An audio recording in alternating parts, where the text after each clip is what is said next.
So dito nga mga kalpa, meron nga pala tayong biniling CNC aluminum push pin rivet. So ito nga, ang size nga pala nito ay M5x15. So universal nga ito mga kalpa, at pwede nga pala ito sa kahit anong mga motor.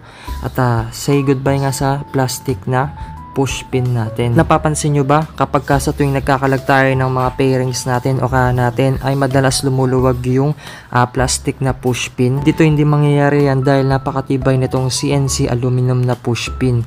So madali lang itong install mga kalpa. Kumuha lang kayo ng Philip o kaya yung pangtusok dito sa may gitna ng plastic na push pin, and then kunin nyo lang yung flat na susi or basta flat na bagay, tapos hugutin nyo na, and then madali lang itong install at napaka-handy niya mga kalpa.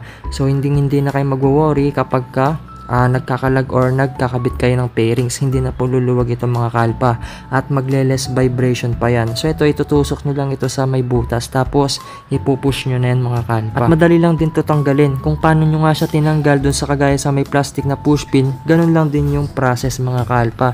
So dito nilagyan ko na nga lahat ng push pin na CNC aluminum, yung lahat na pwedeng paglagyan dito sa motor natin. At napakaganda nga nito dahil hindi ito madalas mag-fade.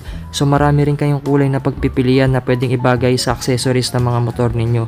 So ano pang hinihintay ninyo mga kalpa, iwan ko na yung link dyan sa baba, at para ma-check out nyo na. At yung 6 pieces nga nito ay 150 pesos na, kaya wag ka na magtipid.